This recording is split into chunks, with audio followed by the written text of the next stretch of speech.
Welcome back to another video. Bradford City have announced their second summer signing of the 24-25 season. Let me know your thoughts on Neill, Byrne in the comments down below. Coming for an undisclosed fee from Stockport County, our second signing from Stockport into, which is, I don't know if that's ever happened, where made back-to-back signings from the same club. But let me know your thoughts in the comments down below.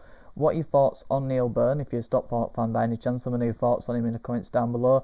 Do you think Matty Platt might be moving on? That's the hot topic of debate at the minute. Everyone's fearing that Matty Platt could be moving on. We'll talk about that later on. But do you think he'll be a successful signing? We'll get into my tick box meter now, and I'll basically give him a percentage out of 100 on how I think he is and how pleased I am with the signing. Now, I'll give Sarcevic 90%, which is very high for me. It is less for Neill Byrne. System, it's a tick. 20% out of 20 for system. I think he suits us to a T, to be honest with you. I'll get into his style play to justify that. Character, 15. I think it's hard to judge his character considering he's not, it's a tough job to play for Bradford City. The pressures of playing Bradford City, you can never really tell how someone's going to cope under that. But playing for Stockport, you can sort of tell from that, and being a backup, coming in and being reliable and dependable, which I think Neill Byrne is. I think that's a good bit of character, that he's always coming in and is always reliable. So I'd give him a bit of character for that, but it's really hard to tell. So I'm going to give him 15 out of 15% there. CV 10%, because he's always done is really win a League Two title, where I think he only started 10 games for Stockport, so he didn't have a big say in that, so it's hard to tell, but he's still contributed to it. Experience, he's only played 88 League Two games to say he's 31, so I won't really call him experienced, but he has played a lot across the lower leagues. I think he's played around 200 and odd games in the National League. So he obviously knows his way around. He obviously, when you talk about experience, it's about seeing games out, winning fouls, and all that sort of dogged stuff that you need to have to get you through games, and I think he's got that, so I'll probably give him 15% for that. And then injury record, again, I can't really, I don't know his injury record, but looking at his games, his volume of games, he don't seem to get injured much, and if it is in a long period of time, so again, I'll probably give him 15%, which gives me him a 75% ratio for my confidence in him as a signing, and I'd probably put him around that. If I were to give him a number percentage, it would be 70%, 7 out of 10. 75% is what I've given him. So I'm pretty pleased with it on that regard. But we'll get into the club statement then, and it is welcome Neill Byrne. Some people might actually say it's Byrne, but it is Byrne. Becomes second summer signing. They're delighted to announce the signing of experienced promotion-winning defender Neill Byrne. It's Neill with two L's as well. There's always weird connotations to people's names, isn't there?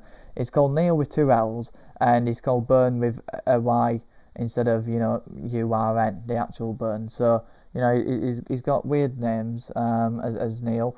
The centre-back arrives at Valley Parade on a 2-year deal, keeping him at the club until the summer of 2026, having helped the Hatters to the League Two title last month. He joins former Stockport teammate Antol at Valley Parade after the midfielder was announced. We know that. Born in Dublin, the 6'2" Irishman began his... When I googled it, it was 6'3" earlier, so I'd have got it wrong, so I'm glad to put 6'2" there.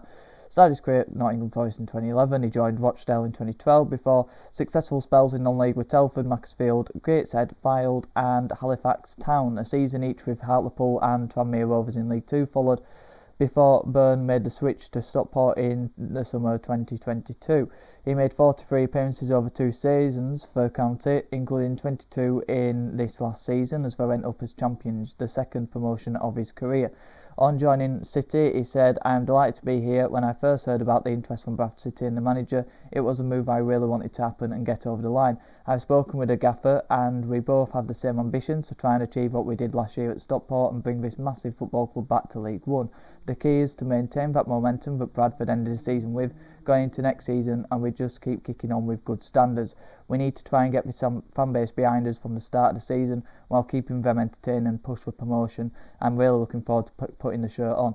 And in his little video interview he did, it looked like a calming presence, quite a composed speaker.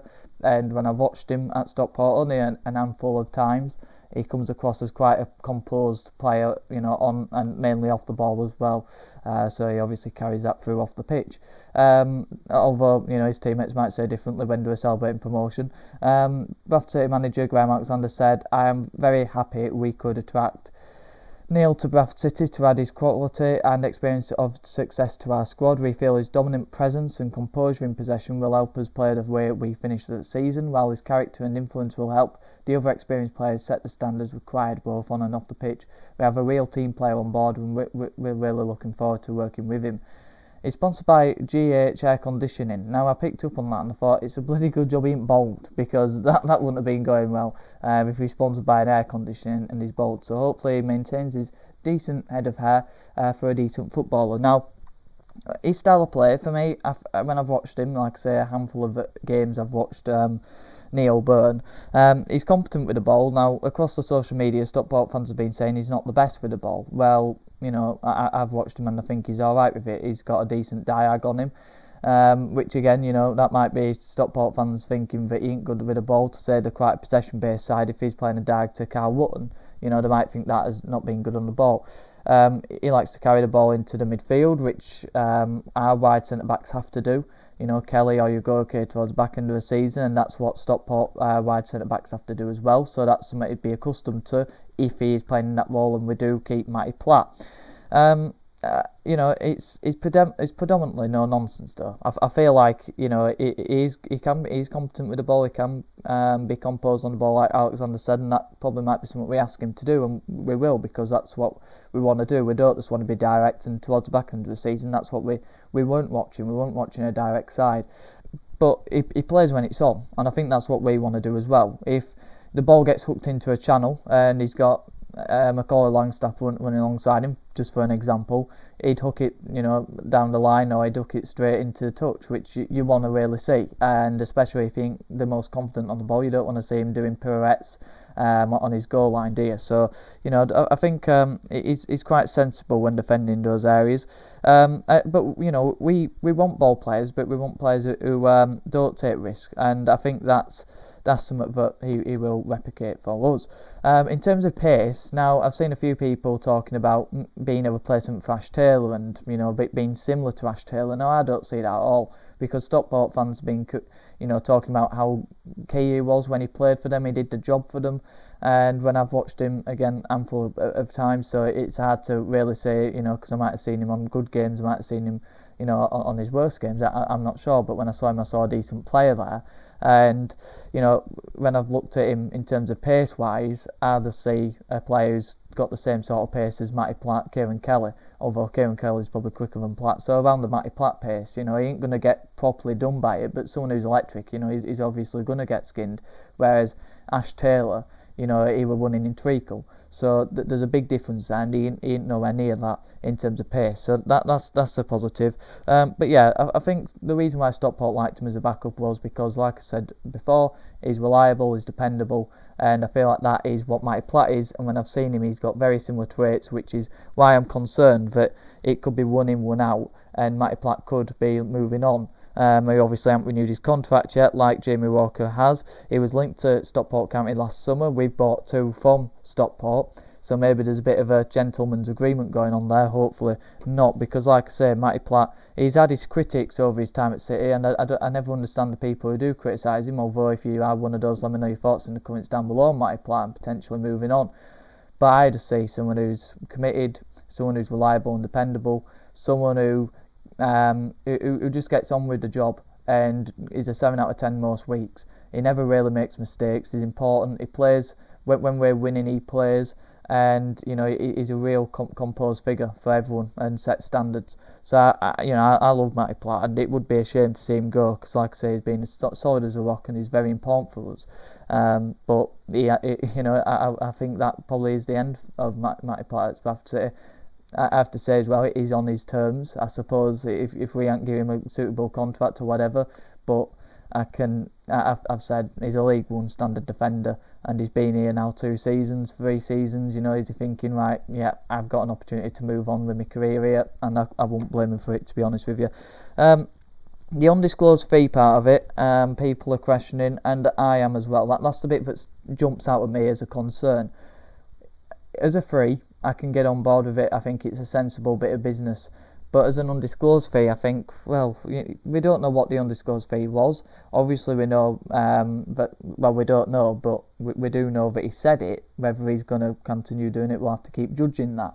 But Stephen Rupp said that there will be a bigger budget this coming season, which is something that we will see. And maybe we have seen with this undisclosed fee, but I highly doubt that it's, a big fee. I feel like it will be quite a minimal size fee to Stockport, because he's out of contract in the summer. He's a backup for them. They'll be looking to. They're trying to.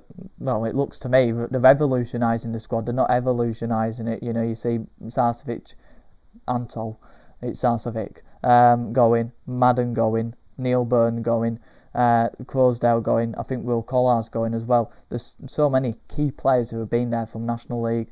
Last season in the playoffs, to this season obviously going up as well, leaving, and I feel like that it's not. It's obviously, in my opinion, stupid. I'm just going to say I think it's stupid. You see teams go up to you look at Ipswich. They kept their same core, and that's got them up. You see, how Bournemouth went up through the leagues, Luton went up through the leagues. You look at teams who have gone up by the Premier League and have spent loads of money, brought loads of players in, they go straight back down. I feel like the smart way to do it is keeping the core of a team there. And I think that's what Mansfield are going to try and do. But I'm looking out from the outside. I'm thinking, it's ridiculous what's going on there. But I do think they're a really well-run club as well. But they're obviously trying to change the way that the squad looks. And I feel like with that, getting some form of a fee in for someone who would have not started, I feel like they're happy to take a small fee just so they're getting some back from him. But I think we'll sell a couple as well. That I've already done my 9 players that should leave Bradford City, in my opinion, and there's a load of players there who I've listed for transfer, or we might end up cutting losses with contracts. We've obviously had the Harry Lewis sale in January. Rupp's given, so I feel like there's the budget there to be going out for these, but the question is, should it have been spent better? Should it have been spent on a younger one?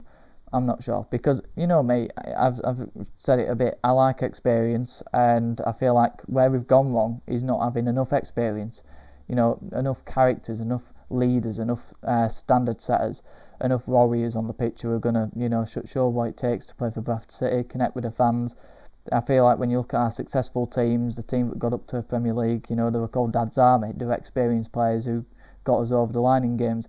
You look at the Phil Parkinson teams, experienced players who have played at higher levels, or have come through the lower levels of football and come together in a squad of experienced players. The Stuart McCall team were experienced. Our successful teams are experienced teams. Maybe apart from the 80s, when we had a load of youth players come through. So let me know your thoughts in the comments down below on the signing of Neill Byrne, the second summer signing of the 24-25 campaign. How do you see it lining up? Who do you want to see bring in? I wanted to do a video on players who had signed, but there's already been 2. But I think I will still do it, because I probably wouldn't have had these 2 in anyway, so it don't really ruin it. And I think I'd do it, if these aren't signed, so it's still relevant. But let me know your thoughts in the comments down below. Like the video if you did. Thank you very much for all the support recently. We're on the road to 450 subscribers. It still feels like I'm sort of 200 subscribers behind, because that's how many subscribers I've got in the last couple of months. So thank you very much for the support. It's massively appreciated. Have a good one.